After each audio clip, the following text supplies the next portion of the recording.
Bonsoir et bienvenue dans cette vidéo guidance étoile du soir. Donc c'est pour faire suite au tirage de ce matin où il était question d'une situation où on était dans une zone d'incertitude, d'isolement, des moments où on a tendance à s'isoler, rester un petit peu replié chez soi, sur soi, etc.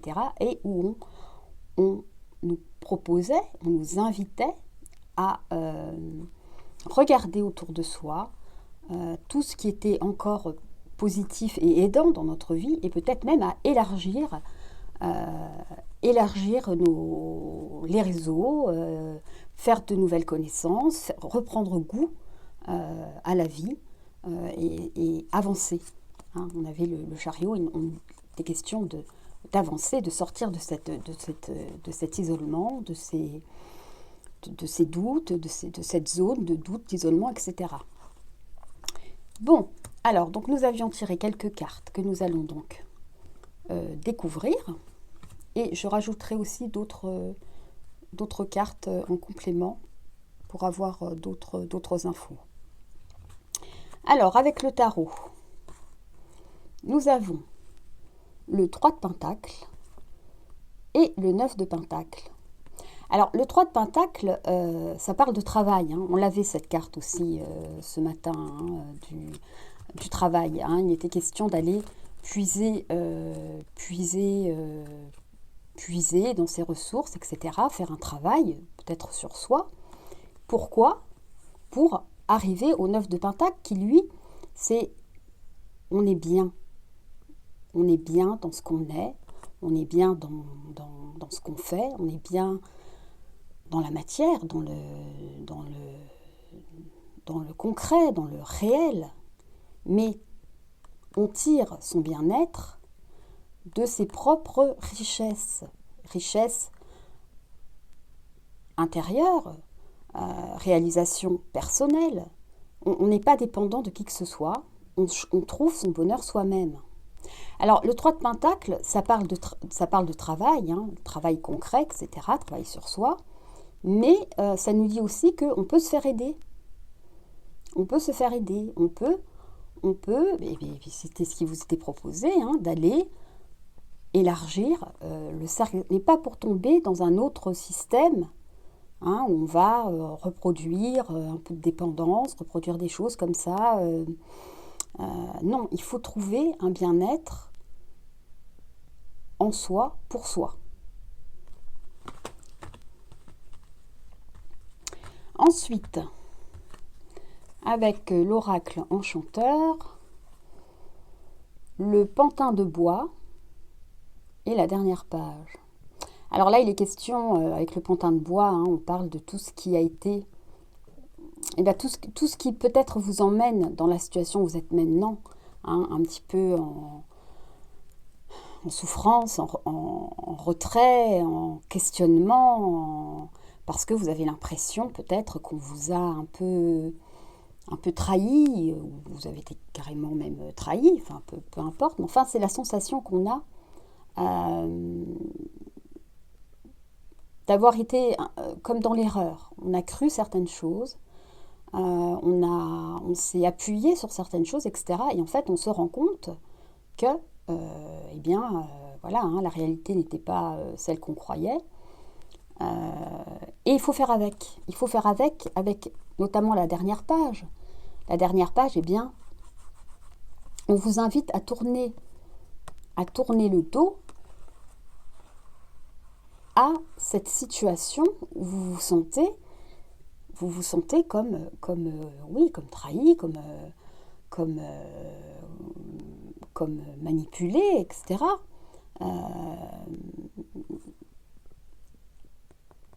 Il faut en finir avec ça, en fait, parce que c'est ça, certainement, qui vous maintient, eh bien, voilà, dans cette espèce d'immobilisme, dans cette des questions qui tournent en boucle dans votre tête. On vous invite vraiment à sortir de cette sensation, de cette de ce schéma-là. Vous n'êtes pas... Appuyez-vous sur... Une fois de plus, c'est ce qu'on voyait ce matin. Appuyez-vous sur les possibilités. Appuyez-vous sur vos potentiels. Appuyez-vous sur, d'abord, en premier lieu, effectivement aussi ce que vous avez dans votre vie.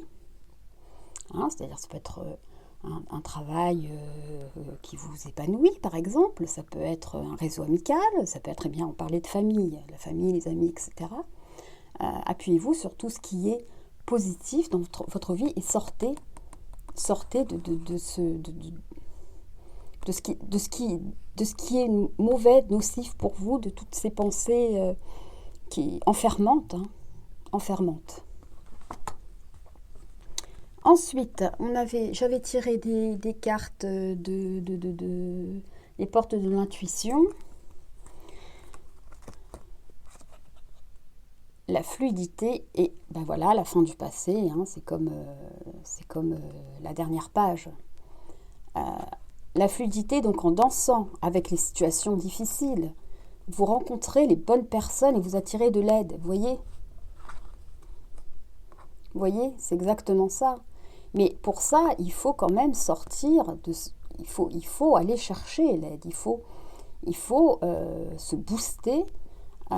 Soit pour se rapprocher de toutes ces personnes qui nous font du bien et qui sont déjà dans notre vie, soit pour élargir, faire de nouvelles rencontres, faire de nouveaux projets aussi, hein, ça peut être au niveau projet. Bon, bah, ma foi, on peut envisager plein de choses. Hein, on a l'impression que, vous voyez, hein, vous avez cette notion-là d'un espèce de bateau qui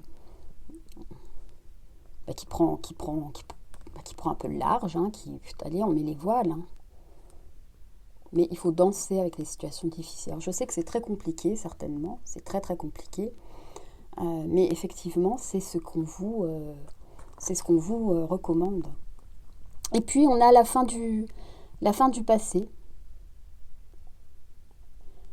Et voilà, tournez la page du passé, vous avez un fabuleux potentiel à exploiter. Il y a des choses, il y a des chapitres, il y a des chapitres à clore. Alors, ça ne veut pas dire qu'on tourne complètement le dos, mais on ne reste pas focalisé sur ce qui est douloureux et enfermant. On essaye d'avancer, de rebondir. Il y a de belles choses, d'autres choses qui nous attendent. Il y a d'autres choses. Je regarde un petit peu les cartes qu'on avait ce matin. Oui, c'est le chariot, hein, c'est la même chose. On vous disait d'avancer, on disait d'aller puiser dans vos ressources, etc.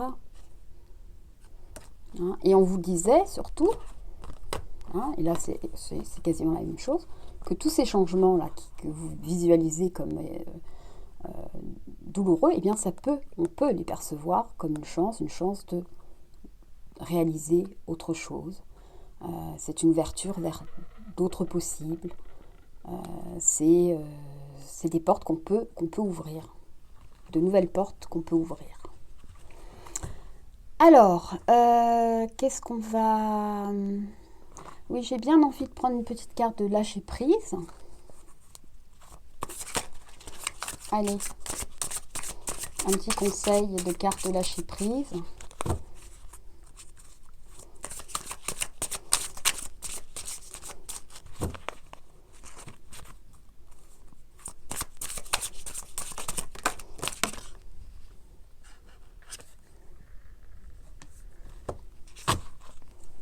Alors, lâchez l'obligation de résultat. La recette du succès est de faire tout ce que vous pouvez pour que vos rêves se réalisent, puis de lâcher prise quant au résultat. Se focaliser uniquement sur le résultat peut le saboter. Ouais, alors là, on vous dit, évidemment, il ne faudrait pas, ou mieux vaut, sur toutes ces nouvelles opportunités, etc., vous demandez d'ores et déjà à quoi ça me mène. Là, on vous demande d'aller explorer, d'aller vivre, de rencontrer, de projeter des choses, etc. Et puis, on vous dit après, eh bien, lâchez prise là-dessus. Vivez ce que vous avez envie de vivre, profitez de l'instant, exploitez les possibles, remettez-vous en selle, remettez-vous dans la vie, avancez. Avancez pour vous, avancez. On va prendre aussi, alors là par contre je vous lirai le texte du livre, c'est l'Oracle des runes. Je trouve que le livret est extrêmement bien fait et ce serait vraiment dommage de se priver de la subtilité et du travail des auteurs. Allez, qu'est-ce que peut nous dire l'Oracle des runes sur cette situation? J'ai 2 cartes. Bon. On va essayer de quand même les prendre les deux, mais bon. Ehwaz et Dagaz. Là, moi, ça me fait penser au chariot, ça. On va prendre le livret tout de suite. Je ne vais pas aller raconter. Je ne connais pas bien les runes. J'ai cet oracle depuis très peu de temps, donc je préfère regarder. Alors, on va commencer par Ehwaz 142. Alors,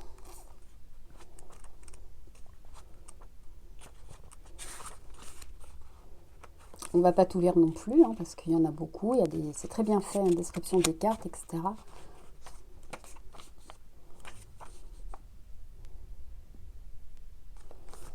Je vais essayer d'aller à l'essentiel. Alors, on va quand même... Si l'on retient l'image de 2 chevaux se faisant face, réduits à la tête et à l'encolure pour le tracé de cette rune, on y trouve un écho à son sujet, l'échange, la rencontre, le voyage, qui commence d'abord dans la tête, qui se chargera de transmettre le message aux pattes pour mettre le corps en mouvement et avancer.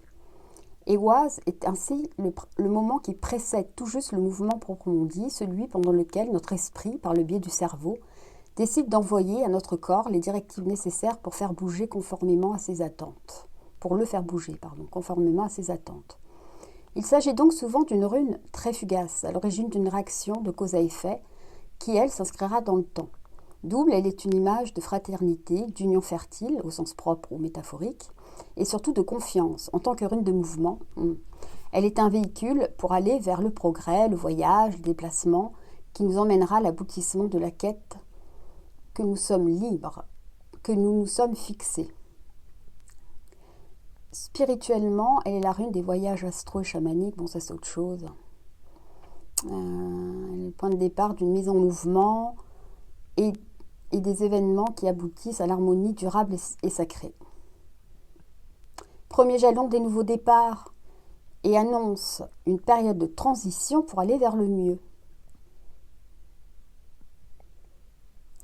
Comme un terreau fertile, Ehwaz fait croître tout ce qu'on lui confie, du travail aux relations, passant par les projets, le travail sur l'amélioration de soi. Et c'est exactement ça. Dans un tirage, elle est une image apaisante. Nous pouvons être rassurés. Bientôt, nous récolterons les fruits de notre labeur. Voilà, on y retourne, le travail, le chariot, avancer, les progrès, explorer les possibles. Bon. Et celle-ci, Dagaz...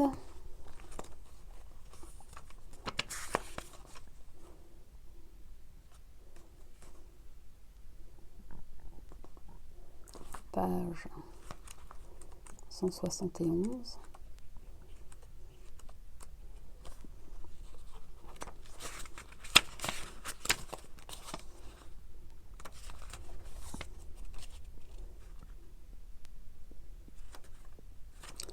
Alors, image du jour qui se lève.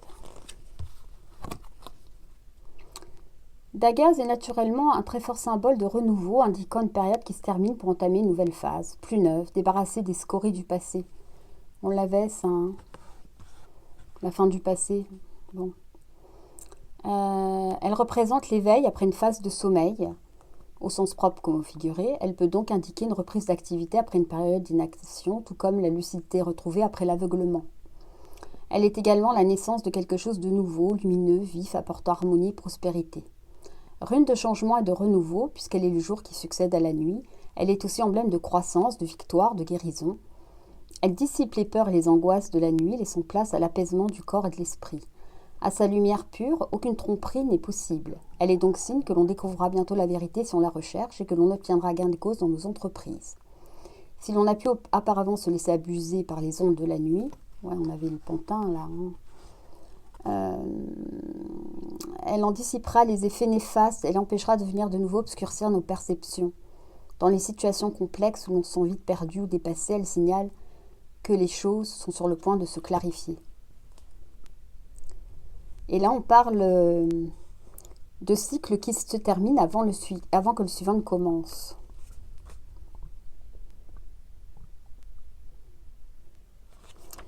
Et alors ça, c'est intéressant parce que ça nous dit, quand elle apparaît dans un tirage, elle indique aussi souvent un changement majeur dans la vie du consultant, une transformation intense pour aller vers une étape supérieure du développement de soi. Ce changement profond peut s'avérer complexe. Il faudra garder confiance et suivre le flux pour ne pas perdre pied et s'y adapter complètement. Tagas change les perceptions que l'on peut avoir du monde et cela est souvent irréversible, mais le jour où vaut la chandelle, ce bouleversement nous emmènera vers l'accomplissement et la vérité. Donc voilà, hein, les cartes se parlent, se complètent, énormément. Le travail sur soi, fin d'un cycle, fin de tout ce qui, fin de toutes ces zones où on s'est senti, où il y a eu des choses qu'on n'a peut-être pas comprises ou qu'on n'a peut-être pas clairement perçues, etc. Mais il faut effectivement quand même un travail sur soi pour un mieux. C'est très très beau, c'est très positif. Hein, on est dans une phase et on n'est pas dans un état... c'est une porte qui se ferme et peut-être autre chose qui s'ouvre derrière, mais c'est quelque chose quand même qui sera positif. On reprend son pouvoir. Très bien. Allez, juste une petite carte peut-être. Un petit conseil du monde angélique. Je ne sais plus comment il s'appelle, je sais le nom des oracles. Évade-toi. Quand une pause s'impose, ton âme a besoin d'air, elle souhaite se distraire, s'échapper du quotidien. Message reçu, à toi de jouer. Je compte sur toi. Profitez, les sorties, les machins, élargissez-vous. Et le chakra de la gorge, l'univers te communique des messages tout-puissants. Serre-toi-en pour extérioriser tout ce qui vit en toi. Dessine ta vie, deviens ce que tu es. Affirme l'expression de ton être, vis tes rêves. Et là, on parle encore de revivre. Hein, c'est un peu cette carte-là. Il faut aller chercher, là, je pense, qui vous êtes vraiment. Qui vous êtes vraiment. Profitez-en dans cette situation difficile pour aller creuser, pour aller chercher, pour vous redécouvrir, pour être votre nouveau vous, débarrassé de tout ce que vous n'aviez pas vu, je vais pas y arriver. Tout ce que vous n'aviez pas vu ou tout ce que vous n'avez pas voulu voir. Et pour terminer, avant de vous laisser, on va prendre une petite carte d'un très bel oracle, les mandalas d'énergie. Alors, j'aime beaucoup cet oracle, c'est juste contempler l'image. Je vais vous laisser un petit peu contempler ce mandala et qu'il puisse vous apporter plein d'énergie positive.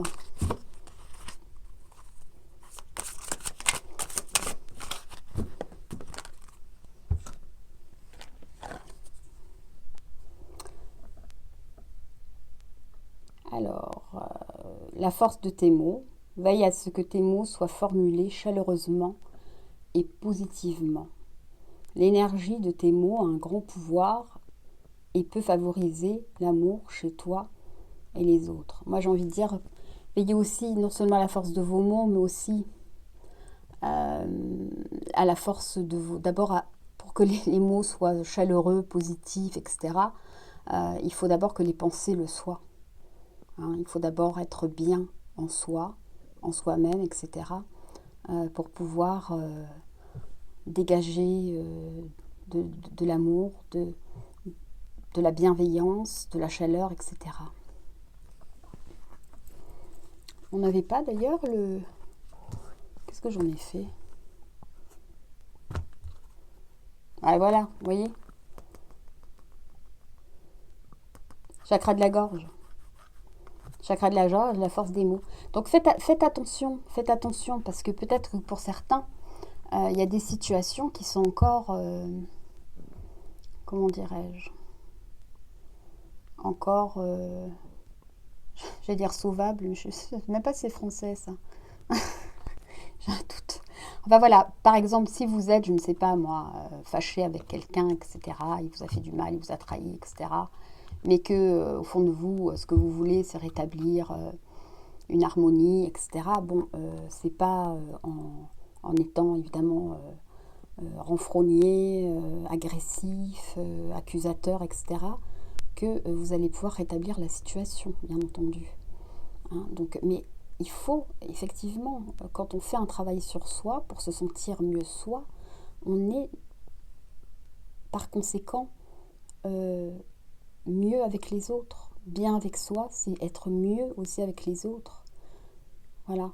Voilà tout ce que ce tirage peut vous conseiller. Donc, je vais vous laisser avec cette très jolie carte, ce très joli mandala. Et je vous souhaite une très bonne soirée, une très bonne nuit et des étoiles dans votre ciel et dans votre cœur.